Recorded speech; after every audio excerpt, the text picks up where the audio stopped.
let me take you to one of the most beautiful lakes in Pakistan and one of the highest tops in the world. But before moving on, let's look at the recap.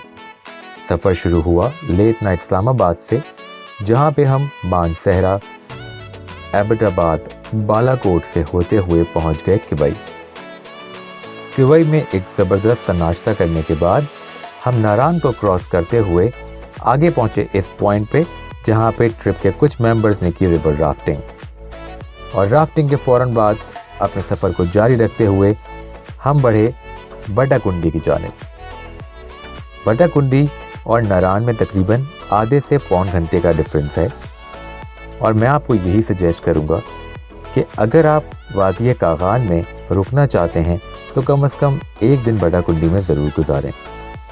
Batakundi is a newly developed hill station जहाँ पर आपको बेशुमार खूबसूरत hotels मिल सकते हैं। क्योंकि हमारे पास time नहीं था, इसलिए हम बटाकुंडी को स्किप करते हुए आगे की तरफ बढ़े।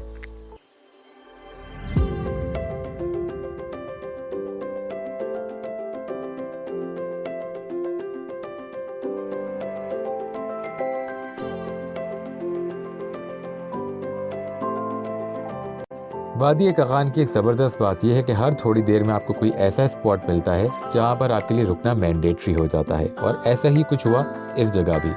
बटाकुंडी पे तो हम नहीं रुके, लेकिन उसे क्रॉस करने के फ़ौरन बाद हमें एक खूबसूरत वाटरफॉल दिखाई दिया, जहां पर हमने कुछ देर का छोटा सा ब्रेक भी लिया, कुछ फोटोग्राफी की और उसके बाद म्यूज़िक सेशन भी किया।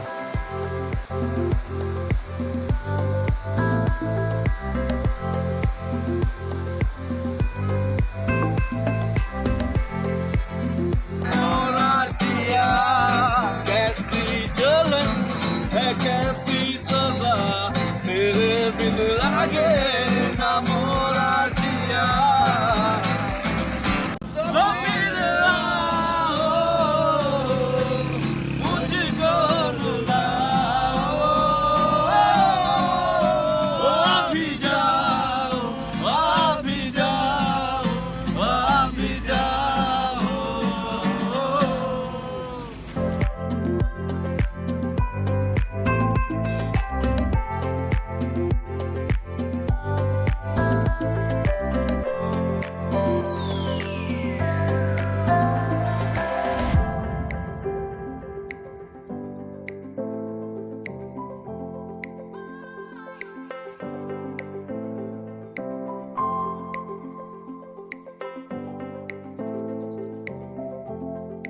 तो जी फाइनली हम पहुंच गए हैं वेरी फेमस मून रेस्टोरेंट, जिसकी टैगलाइन है आखिर मिल ही गया। तो आखिर मिल ही गया, एक लंबे सफ़र के बाद हम यहाँ पर पहुँचे हैं। मून रेस्टोरेंट इसलिए बहुत फेमस है कि जो कोई भी कागान वैली ट्रैवल करता है उसको पता होगा कि हर थोड़ी से वक्फे के बाद मून रेस्टोरेंट की जगह जगह मार्केटिंग हुई भी होती है, पेंट हुआ हुआ है, बोर्ड्स लगे हुए हैं, इतने किलोमीटर पर है, अब 5 मिनट पर है, 10 मिनट पर है। वो बात अलग है कि वो 10 मिनट जो हैं वो 2 घंटे तक के पूरे नहीं होते। आई थिंक पूरे पाकिस्तान में किसी भी रेस्टोरेंट की इस लेवल की मार्केटिंग नहीं है जैसी इनकी है। ये अब आइडेंटिटी बन चुका है बेज़र की। बेज़र एक बड़ी मशहूर जगह है कागान वैली में, और उसकी बेस्ट पार्ट इस जगह का ये है कि आप यहाँ पे कैंपिंग कर सकते हैं, और इसके जो लैंडस्केप्स हैं ना वो बिल्कुल ऐसे हैं जैसे आप किसी प्लेन्स पर आए हुए हो। चारों तरफ अब लश ग्रीन माउंटेन्स हैं और अच्छे खासे डिस्टेंस पर हैं, तो कैंपिंग के लिए ऐसी जगह आइडियल होती हैं। और खाने के एतबार से अगर मैं आपको फीडबैक दूं तो खाना यहाँ का बहुत अच्छा होता है, 24/7 अवेलेबल है। तो आप रात के किसी भी पहर आएँ आपको अच्छा खाना खाने को मिल जाएगा। तो अभी हम देखते हैं कि आया कि हम कुछ खाने वाले हैं कि नहीं, क्योंकि अभी नाश्ता करके हम बैठे हुए ही थे, कुछ ख़ास एक्टिविटी तो की नहीं है, बट अब रात का खाना ही मिलेगा। तो देखते हैं कि बाकी सबका क्या मूड होता है। अब आपसे मुलाकात होती है बाबू सेंटर पे। ये हो रहा है लाइव बारबेक्यू मून रेस्टोरेंट पे, जहाँ पे मलाई टिक्के, बीफ बोटी, सीख कबाब वगैरह बन रहे हैं। अगर वादी इतनी खूबसूरत हो और इतना अमेजिंग मौसम हो तो किसी को भी भूख लग सकती है। इसके बावजूद कि हम कुछ ही देर पहले काफ़ी हैवी नाश्ता करके यहाँ तक पहुँचे थे, मगर जो ही हम अंदर जाके बैठे तो ऑर्डर करने से रेजिस्ट नहीं कर पाए। और खाने में क्या ऑर्डर किया वो आपको आगे दिखाते हैं। खाना आ चुका है। खाने में है अफगानी पुलाव, जिसकी क्वांटिटी कम होती गई है वक्त के साथ साथ। चपली कबाब एंड दाल चना। दाल चने में तेल इतना है कि नज़र ही नहीं आ रहा दाल है किधर। और ये बिरयानी।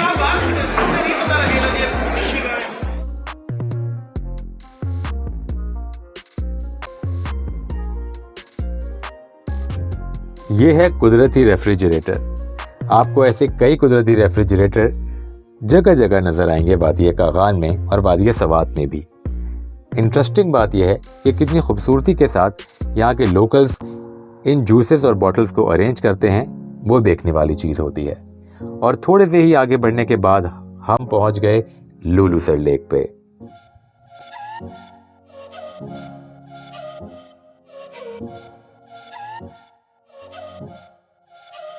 मून रेस्टोरेंट पे खाना खाने के बाद हमने ज़बरदस्ती चाय पी है और उसके बाद हम तकरीबन 5-7 मिनट की ड्राइव करके पहुंच गए हैं लुलुसर लेक और लुलुसार लेक। मतलब अलग अलग तरीके से प्रोनाउंस करते हैं। इस लेक के हवाले से दो इंटरेस्टिंग बातें ये हैं कि एक तो it's one of the biggest and deepest lake in Pakistan, और दूसरा ये कि इसके बारे में कहा जाता है कि ये हॉन्टेड है।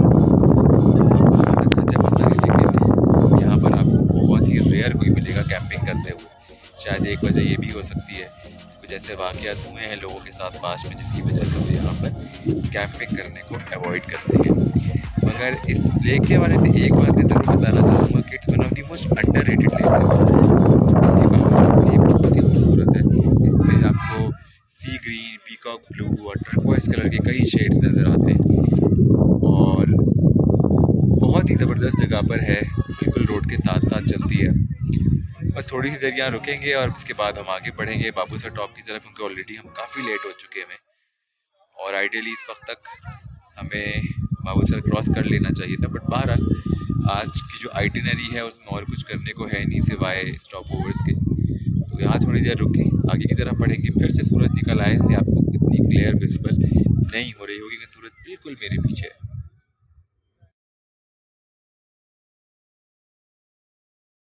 लुलुसर लेक पे अब की दफ़ा मुझे एक इंटरेस्टिंग चीज़ दिखाई थी। यहाँ पर बारबेक्यू करने के लिए जगह बनाई हुई थी और स्टोन्स और लकड़ी की मदद से बेंचेस भी बनाई हुई थी ताकि लोग यहाँ पर अपना सामान लेकर आएं और बारबेक्यू कर सकें। आई थिंक ऐसी जगहों पर इस किस्म की एक्टिविटीज़ ज़रूर करनी चाहिए। होटल से तो हम खाते ही रहते हैं, मगर जब आप ट्रिप पे निकले हुए हों तो इस किस्म की एक्टिविटीज़ ज़रूर ट्राई करें।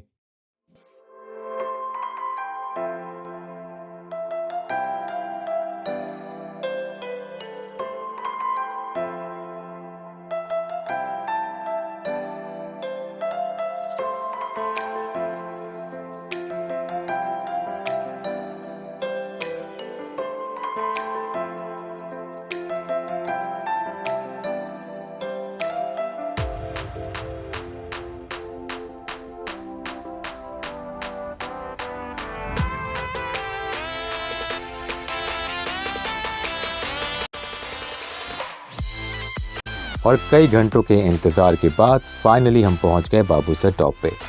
बाबूसर टॉप पे इस दफ़ा हमें रेनबो भी देखने को मिला क्योंकि मुसलसल बारिश हो रही थी।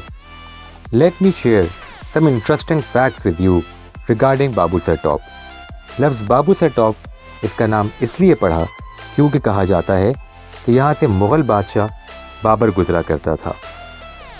और अगर हाइट की बात कर लें तो Babusar top is 13,691 feet above the sea level, which makes it one of the highest places in the world. हम लोग इस वक्त बाबूसर टॉप पर पहुंच चुके हैं। तकरीबन 6 बजे का टाइम है और बहुत ही कोई खूबसूरत नज़ारा है। लश ग्रीन हुआ है बाबूसर टॉप और ये रेनबो। इससे ज़्यादा खूबसूरत व्यू मैंने अभी तक नहीं देखा है बाबूसर टॉप का। अब तक जितनी बार भी हम यहाँ पर आए हैं और बारिश बहुत तेज़ हो चुकी है।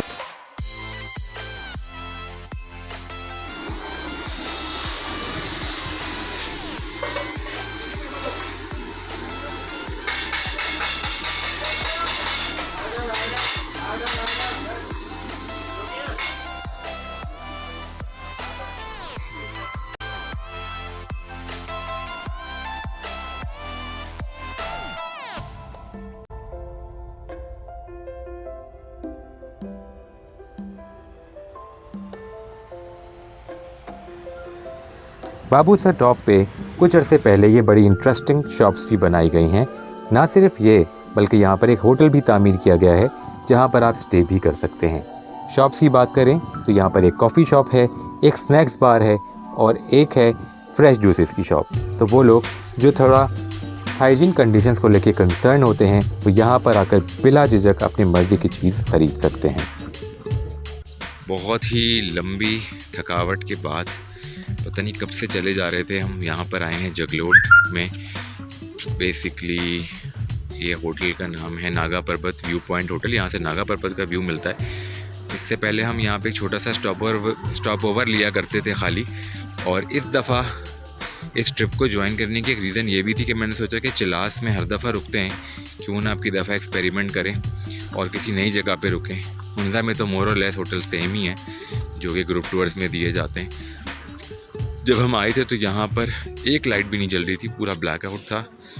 और अभी जाके जो है वो लाइट्स ओपन हो गई हैं, हम फ्रेश हो गए हैं और तकरीबन 9 बजे पहुँचे। तो आप अंदाज़ा लगा सकते हैं कि कितने घंटों की ट्रैवलिंग, ऑलमोस्ट मेरे तो 24 आवर्स को भी क्रॉस कर गया ये टाइम पीरियड। तो बस अब ये है कि आगे की कहानी आपको बाद में बताते हैं। खाना शाना खाएंगे और फिर सुबह उठ के आगे निकलना है। पेश खिदमत है हमारे इस ट्रिप का पहला डिनर जिसमें हमने खाई बिरयानी। वैसे तो नॉर्थ में आप बहुत ज़्यादा हाई एक्सपेक्टेशंस ना रखें खाने के हवाले से, मगर सरप्राइजिंगली बिरयानी काफ़ी मज़ेदार थी जो कि हमने बिल्कुल एक्सपेक्ट नहीं किया था।